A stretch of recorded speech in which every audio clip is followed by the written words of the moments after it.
Pirkei Torah. This chapter speaks about the acquisition of Torah. Now, it's interesting.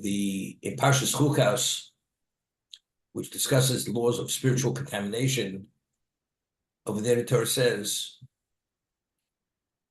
Zos HaTorah, Odom Ki Yomas B'Oel. This is the Torah, a man who dies in a tent. And then it speaks about the laws of contamination.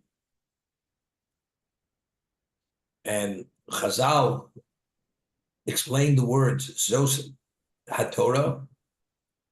How does one acquire Torah? What gives one the greatest capacity to have the ability to acquire Torah and retain Torah? Torah is only acquired by a person who actually sacrifices, who dies for Torah. You're willing to give up many comforts of life, which is definitely a sacrifice. You're willing to compromise your essence, your function, for the sake of Torah. If you're willing to sacrifice, meaning to die for that, meaning to give it up, to live a life as if you have no relevance to that, then you have the capacity to acquire the Torah. That's Eina Torah Nixmel Mishameir Satzmoleo. The Midrash tells us in Parshas Noach, we find in the first paragraph of the Shema, it says, B'chol nafsho b'chol modecho. You must love Hashem with all your heart, with all your life, to give your life, b'chol modecho, even to give away your possessions. But Chazal tells us it's more than possessions. It means you're willing to forego all physical amenities of life to demonstrate your love of Hashem. The second paragraph, the first paragraph is written in singular, v'afto. The second one is written in plural. It says, Ubechol levavchem chol nafshechem, with all your hearts and all your souls. It doesn't say b'chol modechem. It doesn't say with all your possessions. The first paragraph, which is written in the singular, speaks about not only giving your life, but giving up all your possessions, all your material, all your amenities of life. And the second one doesn't discuss that. So we talk about a different segment of people. So the Medrash says that the first paragraph speaking about the individuals who are willing to give up all the amenities for the sake of acquiring Torah Sheba'al Peh. Because to have the capacity to acquire, to come upon the truths of Torah, which is Torah Sheba'al Peh, you have to forego many things in life, sleep, pleasures, which are really blockages and doesn't allow you to be able to grasp what these concepts are and to merit the siyata d'shmaya. So only the one who's willing to give that up. This really has to do with like kedoshim to you. The more you wean yourself from material and the more you have a likeness to Hashem, the greater is your capacity to acquire Torah. The second paragraph says people, they love Hashem with all their hearts and giving their lives. But to give up the comforts of life, the amenities of life, they're not willing to. Different group. So the first group was speaking about, which are really, you could count them on one finger. Those are the individuals, they'll demonstrate their love even by giving up their comforts of life. The second group is the majority of people, but not willing. They're observant Jews, they're devout Jews, but to that degree, they're not going. And therefore, they're not able to come upon the truths of Torah Sheba'al Peh because of their degree of attachment to material. They're not. Odom Ki Yomas B'Oel. Eina Torah Nixmel Mishameir Satzmoleo. Memis means that all the desires and inclinations towards certain aspects of your life, it's like that, it doesn't exist. You live a life as if that's not part of your life. You're born with those inclinations, but you've reached a level of suppression that you've suppressed it as if you're dead. The person's not dying. But meaning, just as a living human being needs certain basic amenities, certain comforts of life, this person has given that up. He's not interested in those comforts. Because for the exchange, he prefers to acquire the Torah rather than have the comforts. That's the concept. So the ultimate kinyan Torah, we will see, is the person who ultimately he has certain qualities, and on top of those qualities, he's willing to sacrifice. That person has the greatest potential acquisition capability to acquire Torah. I once told over a story that Torah Vadas, which was founded in the early 20s. So originally it started as an elementary school, then it was a high school, and there was a person by the name of Mr. Wilhelm.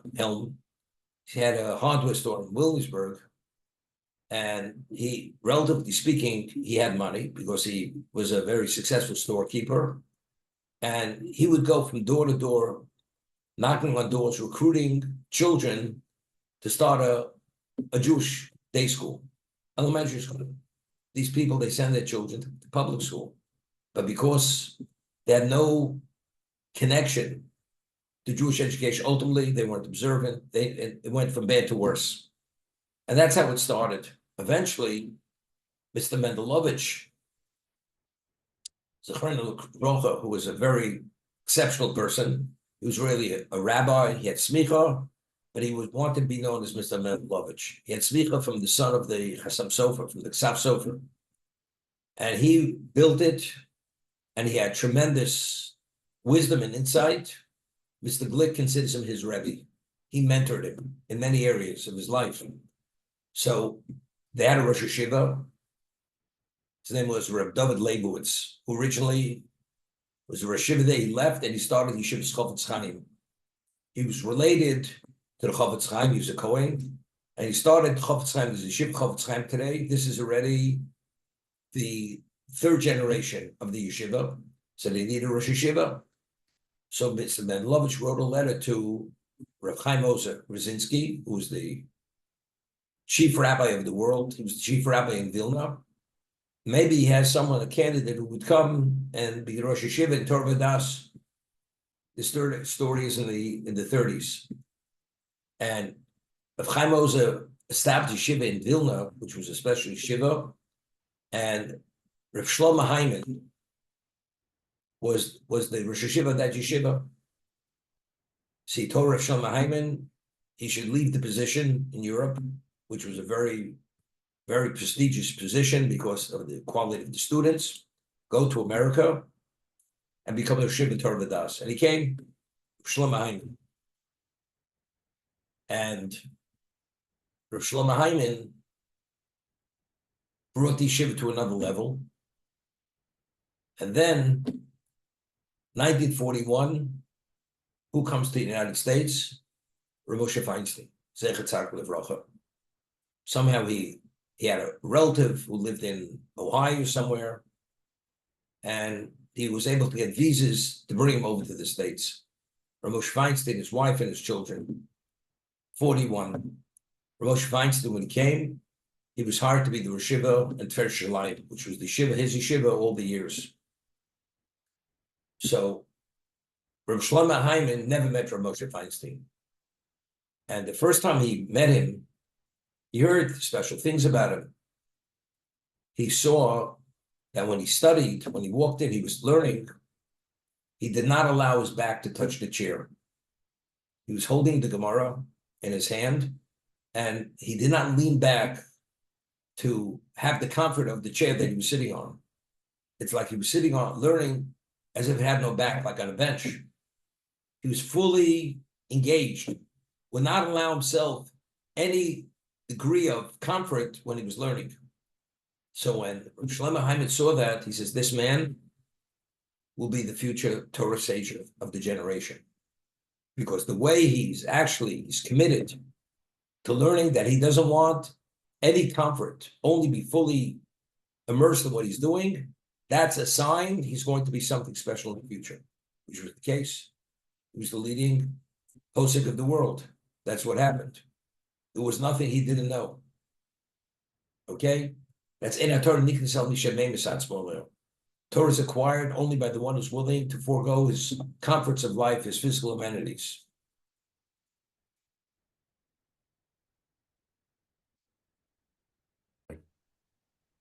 Rabbi Yosef Chaim Sonnenfeld who was considered rabbi of the Yeshiva Hayosha in Yerushalayim, the old community of Yerushalayim, not the new community. He became a widower. And he himself also was a student of the Chassam Sofer. He was a student of the son of the Chassam Sofer, and he was a very holy man. Nothing happened in Yerushalayim without his say-so, without his direction. Yosef Chaim Sonnenfeld, it's worthwhile. Artscroll years ago put out a book. It's called The Man on the Wall. In Hebrew, it's called Isha Chomos, the man of the wall. He was the protector of Yiddishkeit, to be not compromised. He fought the reform movement who tried to infiltrate. They did. Yerushalayim, they started an educational system which had no relevance to Torah. So he became a widower, and of course, his first wife understood who he was. He married a woman. She was the widow of a Hasidic rabbi. Okay? So, and that rabbi, he may have been a tzaddik, but he was not Rav Yosef Chaim Sonnenfeld. He marries her, and he comes home, and he smells during the week. It smells like chicken soup cooking on the stove. And he comes in to the kitchen, sure enough, his wife's preparing dinner for him, and he tells her, how good it smells and how tasty it will be, but the way he lives his life, the only time he eats that kind of food is only on Shabbos. During the week, it's basically bread, the minimum, washes, eats maybe a little fish, that's it, nothing more than that, or some vegetables. That's reserved for Shabbos. He lived a life of self-deprivation, but he chose that. Because again, this is the way, this is Adam Kiyamas Boel, and Torah Nixel Misha Memesats Boel. That's what it is. There's a famous word with the Chafetz Chaim explains it. He says, the Torah tells us, Jerocha Darchei Noam. Shlomo says, Jerocha Darchei Noam, the ways of the Torah are pleasant. Chol Nesivoseh Shalom, all the pathways of peace. I mean, how could the Torah say you must kill yourself? The word means you must kill yourself. It sounds pretty harsh. I mean, Hashem wants to put us through the grinder to be able to acquire Torah. What's Ki Meim B'Satz Moleo? So he explained with an allegory. The Chafetz Chaim was first class when it came to communicate concepts to allegories through Misholim. He says there was this man around, phenomenal business, 50 years. And he told his children when he reaches 70, and every day he was in the business during the week, at dawn, and then he would take a break to daven shachris, and he would daven at the business. Then he would be busy the whole day. Tells his children, when I reach 70, I'm going to daven every day with the minyan. I'm going to stay in shul to say Tillim. I'm coming into the business every day at 10 o'clock in the morning. And his sons were in the business with him. He said, fine. It was a thriving business. They felt the father not being there is not going to make a difference. After he's adopted this new policy, the father, an old customer comes, who's an old relationship with his father, walks in, and this was the best customer of the year. He'd buy his whole inventory from him. It was textiles. And he walks in, and he says, doesn't see the father. She says, where's the old man? He says, well, the old man's in shul. He adopted this new policy that he davens with a minyan from now on, and says, tell him he'll be in at 10 o'clock. And this person is antsy. He says, I'm the best customer. And, I don't have time to me, is very precious. And he's not here within a half an hour. It was about 8 o'clock in the morning. I'm leaving. And you lost the account. So the sons say with him, maybe our father will come sooner. So they wait till 8:15. The father's not coming, and it's getting close to 8:30. He says, the sons say to him, and he's getting again It's about 8:30, almost. I'm leaving. So the son said, why? Let us wait on you. Our father won't wait on you. We'll give you the same quality service, the same goods you want, good prices. There's no reason for you to wait for our father. They said, look, I've been dealing with the old man for 50 years. I'm not going to start dealing with the kids. That's it. People are fixed in their ways. I only deal with the old man. And they realized that the count is in jeopardy. They're getting a little hot under the collar of the sons. So he said to the person, let us pick the goods for you. Take the goods, and our father will bill it out. When he comes in, we'll tell him exactly what you took and bill it out. So it's like he serviced you because he'll give you the prices. We're not going to give you the prices. So I told you, I only deal with the old man. I don't deal with the youngsters. That's it. Okay? They're holding him up till 9 o'clock, 9:30. They keep telling me, father's coming. 9:30 says, I'm out of here. He left. That was the end of the story. The father walks in at 10 o'clock. The children, they attack him. He said, Dad, running a business here. All of a sudden, you're busy with Tillim and with Minion, all that. Look what it's costing us. It's costing us our best customer. And they were upset with the father. So the father says to the sons, I want to ask you a question. If I would have died, and I'm not alive, and the same customer would come, and he says, I want to deal with the old man, what would you do? I'm not here. The old man's not alive anymore. And whatever is meant to be is meant to be. Make believe I died. I'm not here. And you won't be upset. That's the way you have to look at it. So Chaim says, certain times where things to us they're so pressing and we compromise our Torah study because these things have to be attended to. So Chaim says you have to frame it this way. If you would not be alive, how would those things be attended to? And there's the way they would be attended to, where they don't have to be attended to, it's not a reason to compromise, to infringe on your Torah study. If you can't, okay, then it's justified. Adam ki yomas ba'oel, ein ator nix mishamein b'satz ba'oel. Make believe you have the lens you have to look through as if you're not alive. And if you look at through that lens, then you put things in perspective. What is compromisable and what's not compromisable? For what do you compromise?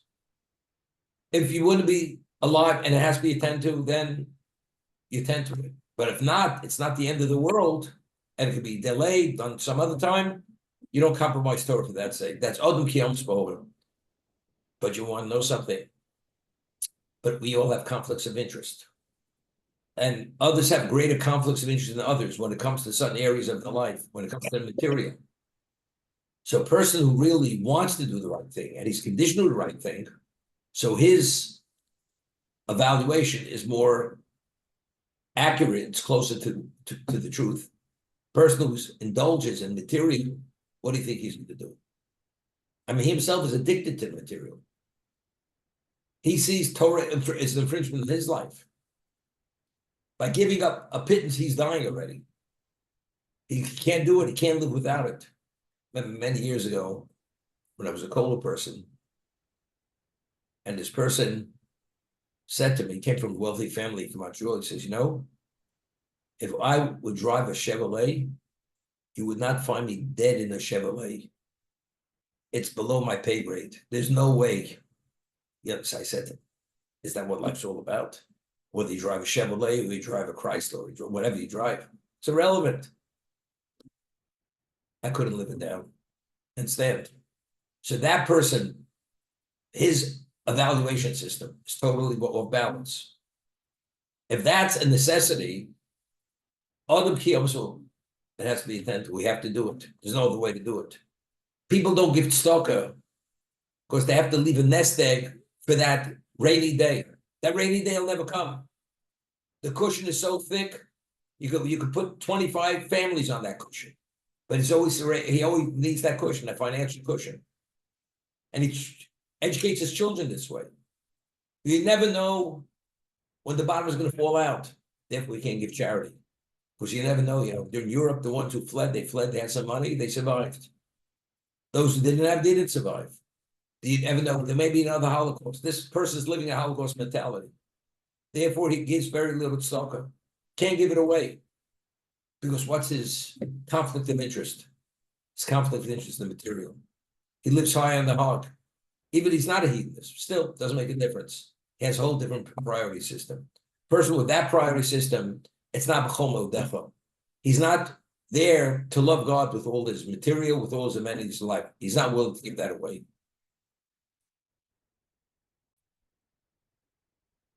Remeir Omer.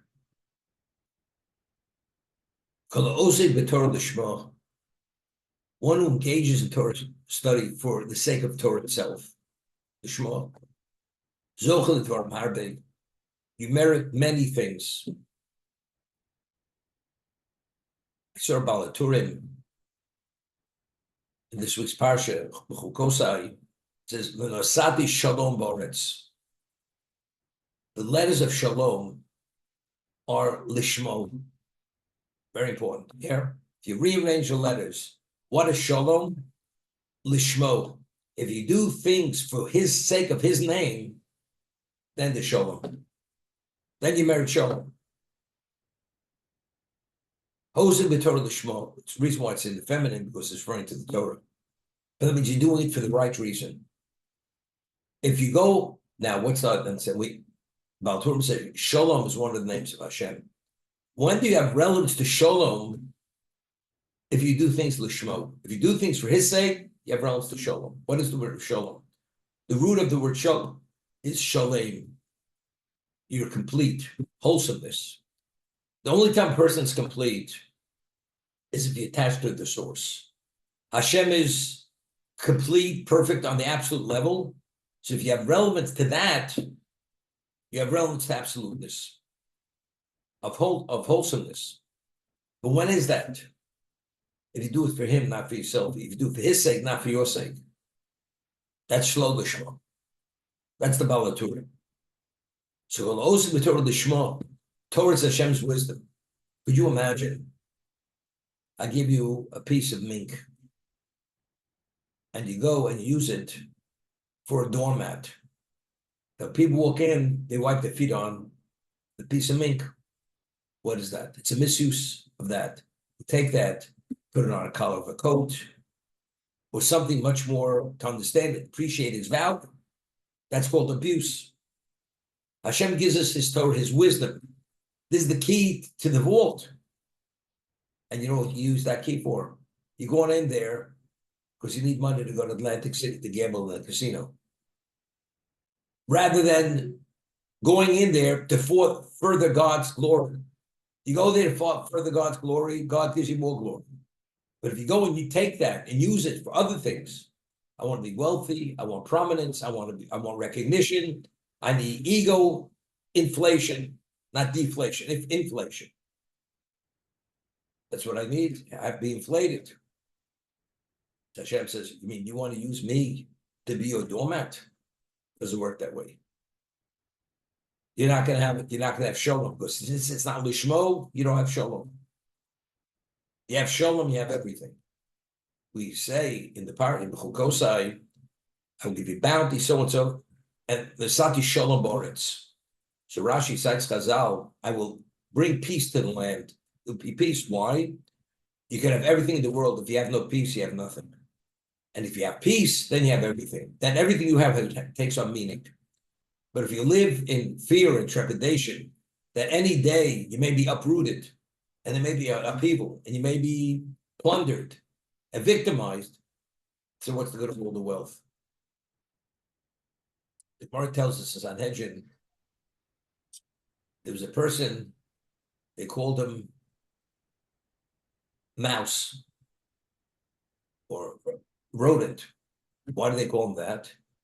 You know, some people, they still have the first dollar they ever earned. But you know, a few years ago, when he had hair on his head, he used to go to the barbershop. He went into and that's when you paid 90 cents for a haircut. So the barber had his barber's license on the wall. That he went to some kind of barber school. And he also had a dollar bill, which had the Confederate picture on it. That was the first dollar he ever made. Wasn't even American currency, I'm joking. The first dollar he ever earned was in a frame. There's some people, not only they afraid the first dollar, they still never spent that first dollar. So they call this person the rat, the rodent that sleeps on his money. He had a bag of money, and every cent he made went into that bag, and he slept on it because he was paranoid that somebody may take it away from him. So this man, when he's earning money, who's he earning money? He's not even earning money for himself. He's so greedy, there's not even self-pity on himself. He denies himself, denies his family. Because he's always saving for that rainy day. You never know what we have to flee, we have to escape. And what kind of life do you live? You live a life of what?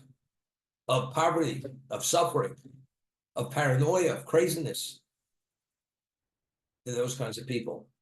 So if you use Hashem's Torah, Hashem, I want you to give me bracha. I want to be able to say Torah so people sing my praises. Because I'll be seen as so learned. I'll be so articulate. God says, you mean using me as your doormat?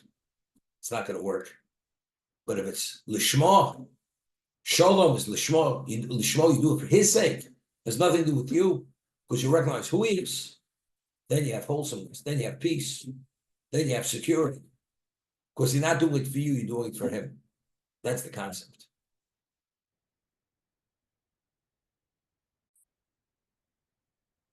We read, the Gemara tells us, the manna. Every day, everybody go out and collect a certain volume of money. And as much as was needed for the family, the person never had less or never had more. It was always the exact amount that was needed for the family. It was over like a bolus. It was a certain measure of money. And that amount sustained the person, fully nurtured and nourished him at every level. So when Moshe Rabbeinu, before he passed away, he says, the 40 years that we were in the desert, and Hashem gave you the money, he afflicted you, and he put you in a state of starvation. So the Gemara asks, how were we afflicted? Just to the contrary, every day they'd go out, gather the money, it was sufficient to sustain them. And seemingly sustained means you ate enough, you were sated, you were satisfied. So what's Vayivecho? You were afflicted in. So the Gemara says that the visual of food is part of being sated. What did the manna look like? It looked like a wafer. It was miracle food. You ate it, you could have any taste you want. And you even took on the texture of that particular food item. But visually, when you saw what it looked like a wafer. So since the visual is so significant in bringing about satisfaction, and the visual they did not have, therefore they never felt full.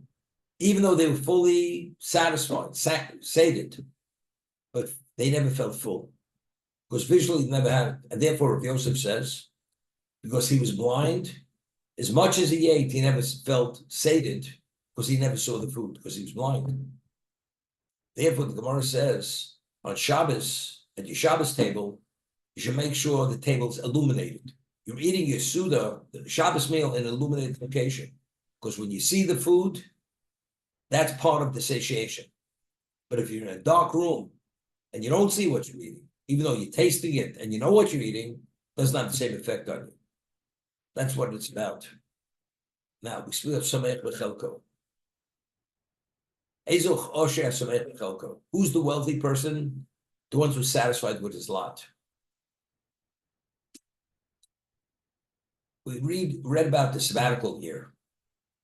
That what? That the person has a field, he's a farmer, and the Torah says during the 7th year, he's not permitted to plant, to harvest, anything. And the Torah says, and when you eat that fruit of the 6th year, it will sate you. It will sate you. What about if you ask, what do we need? For 3 years, we're not going to have the new crop. Hashem says, I will give a blessing, and there'll be a a yield, a 3-year yield in the sixth year to carry over till the harvest at the end of the 8th. So the commentators say the visual of 3 years is only necessary to the person who asked the question. If you don't ask the question, that one yield is sufficient to carry over. Although normally, when you eat something, you have to eat a certain volume to be nourished and to be positively impacted. But if you go and you don't ask that question and you rely on Hashem, the less is the equivalent of the more. Which is a miracle. You have a person samech v'chelko. Person is satisfied with his lot. And he believes whatever Hashem gives him, if he needed more, Hashem would give him more. If that's the case, he earns $100. He doesn't ask any questions. If God gives me $100, I'm happy. Because if I needed more, he'd give me more. So when he sees 100, does he have the question, when's the balance coming? He doesn't ask that question, when is the balance coming? Because he's satisfied with whatever Hashem gives him. Because what he gives him is only what he needs. Because if he would need more, he'd give him more. So the person who has the farmer, and he has 1 year yield, and now it has to last him for the next 2.5 years till the new harvest comes. How is he going to make ends meet? The person samech v'chelko doesn't ask that question. Because he doesn't ask the question, the less is the equivalent of more. What normally takes to nourish you need more. Now, eating less is the equivalent of the more. Qualitatively, Hashem will perform a miracle that when you eat less, you're nourished unless you don't need the more to be nourished and to be satisfied. So this person, even he has the visual, because since he's a samech v'chelko, when he sees this, he's ecstatic. Hashem gave him all he needs. He doesn't need more than that. We read in Pirkei, the more you have, the more headache you have. You have a headache. It's worry. He sees it as a blessing. Not having more, having less. You don't need too much cupboard space, right? You don't need a 15-room apartment on the top floor with a sauna and a garbage disposal that when you drink smoothies, not that much goes down the garbage disposal. You don't need it. But but if you sell the apartment after 120 years, it gets the resale value is much more. Adds to the value. And if you have pictures on the walls, special, pictures, it enhances, people could appreciate it. So the real estate agent says, I'll even take less of a percentage when I sell it. It's that kind of thing. People, they delude themselves, you understand? Person will be samech v'chelko, you're satisfied with your lot, whatever it is, it's okay. And when you visually see it, you're ecstatic. You don't want more because more is headache, more is distraction.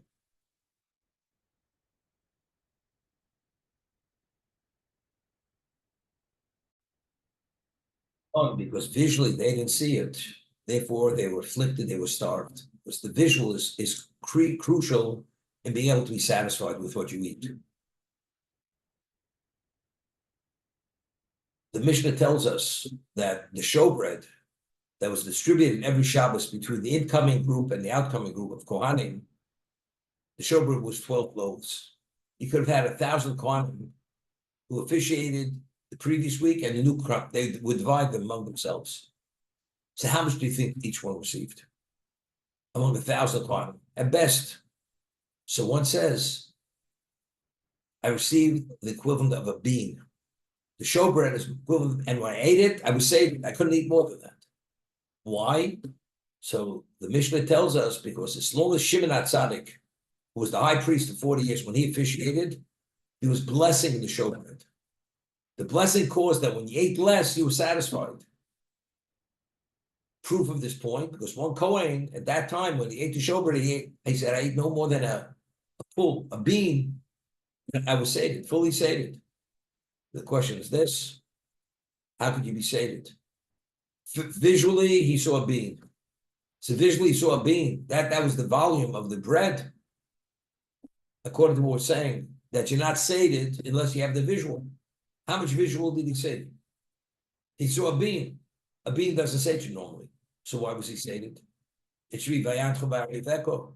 I was afflicted and I was starved. I was starving.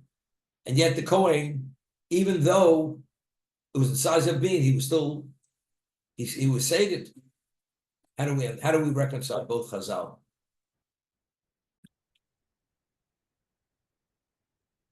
When Shimon HaTzadik officiated, Spiritual food. people, he brought them to a level of understanding that when they saw the showbread, and a week later, one of the miracles was, it was just taken out of the oven. So that they appreciated. So when you saw less, the less was more. If you normally need a loaf to satisfy something, you get a crumb. It's not going to do it. But if you live in an era of miracles, then we take the bread out, when you divide a week later, it's like it was just taken out of the oven. That's the miracle. So when you eat this bread, you're not eating ordinary bread here. You're eating something which is miracle. And you see it firsthand. So because they were at that level, therefore the less was the equivalent of more. But if you're not at that level, and the Jews in the Midbar, they failed tremendously. They complained about the mud. This wafer bread, who needs it? We haven't done our bodily functions in 40 years. We want to eat, we want to live like normal people. Eat regular food and do our bodily functions. What does Hashem say? He sent the vipers to bite them. You know, you bite the hand that feeds you. Is that the way you talk? Everything was positive, and turning the positive to a negative, it's not going to go. But if initially you only speak positive, and these people at Talmud Shimon HaTzadik, they officiated under his tutelage, they were under his supervision, so they saw it through his lens. And because they saw it through his lens, therefore, even though visually it was only the size of a bean, they were satisfied because they were the ones who ultimately appreciated what the value of that was.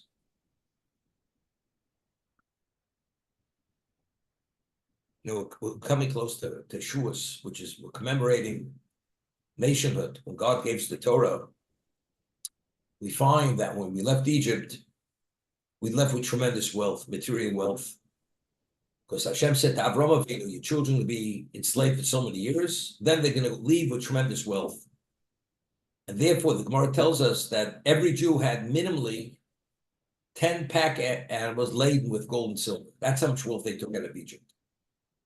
So, the Dubna Magid, who was an expert in allegory, he asked the question, the Midrash says, what was the great wealth they had when they left Egypt? Kabbalah Torah, the receiving the Torah at Sinai. That was the great wealth. So they ask, it's explicit in the Torah, that they were told to borrow gold and silver before they left to fulfill the promise to Avram. That was so-called, that was the payoff. Payoff is not receiving Torah at Sinai. So how do we reconcile the two? That's what he's going to explain. So he explains it this way. When we left Egypt, at what level were we? We were very, spiritually speaking, a very paltry level. That's where we were. If you would have told us then, you know what the bonanza is, you know what the prize is? The Torah. Here they're slaves, they lived in a state of deprivation, that really disconnected from spirituality. And also you tell them the Torah. You know, a person is totally illiterate. Person has lived a life of material, and you say, you know something? I'm going to put you in business forever. And you bring them to a library, the walls are lined with Svarim. The most beautiful publications. There's no subject matter that's not discussed there in Torah. Bring the man into that room. Man doesn't know what you're talking about. You know? Do we live on the same planet? We're to a different planet. You bring me into a study which the walls have every conceivable work to elucidate the Torah. What realms do I have the Torah? But on the other hand, it takes them into a room that the walls are entry points to vaults, and there's gold, silver, platinum, and American currency. He says, now I understand what we're talking about. That he understands. So Dubn the Maggid said, when we left Egypt, at what level we were at. And his marshal is this. It's allegory. This young man, he finishes school, he needs a summer job. So the father speaks to his friend who has a ranch, and he says, could you hire my son for the next few months? And he's very responsible. He'll do whatever you tell him to do. So he says, yeah, he has to be here at dawn, leaves at dusk, and I will pay him a hefty wage. So he goes and works whole summer, and at the end of the summer, he writes a check for $20,000, which is a tremendous amount of money for that, whatever he did. He only did it especially because it was the son of his friend. There was a problem. The boy was illiterate. And he takes the check, and he's downcast, he's depressed. He says to his father, Dad, here I work, killed myself for 3 months. At the end of the day, he gives me a piece of paper with some scribble on it. What kind of person is this man? Does he have any appreciation? So the father understood, the father smiled. Father calls his friend, says, do me a favor, take a few silver coins that shine, newly minted coins, put them in the bag and shake the bag, they should jingle. You give him that, he'll be the happiest person in the world. And that's what he did. Son was happy. But once he becomes literate and he understands what he passed on for those coins, then he understood. He gave away a king's ransom for what? For nothing. When we left Egypt, we had no appreciation for what Torah was. 10 laden animals, a few coins in a bag. But when you come 50 days later, you're ready to receive the Torah, you have a whole different capacity to understand what spirituality is. Now you understand this is the big prize. Because this is going to allow us to have a relationship with God. You become part of the infinite. That's the ultimate. That's the person who's Samen B'Chelko. He understands what God gives him. What do I live in this? What do I walk this forsaken earth? To be here forever? Or it's only a means to an end? Therefore, the person understands, if that's what I'm here, what does God provide me with? With what's needed to achieve that ultimate end. Not to be here for here. Therefore, as they said, less is more. As they say, lean is mean. That's lean. No distraction. So the person himself, although he sees less, he's not in any way compromised. He doesn't seem so compromised. That's more. He sees more. He sees it as a bracha. If he sees it as a bracha, therefore he has the visual. He has the visual. But if you're not a Samech B'Chelko, you don't have the visual. What did you give me? You gave me nothing. Famous story. There was a person who lived in the 1800s. His family name was Igra. I-G-R-A, Igra. His name was Meshulam Igra. And when he was a young man, he was single. He was world renowned in Torah. He had one of a kind of genius. And wealthy people, observant people, wanted to have that special son-in-law.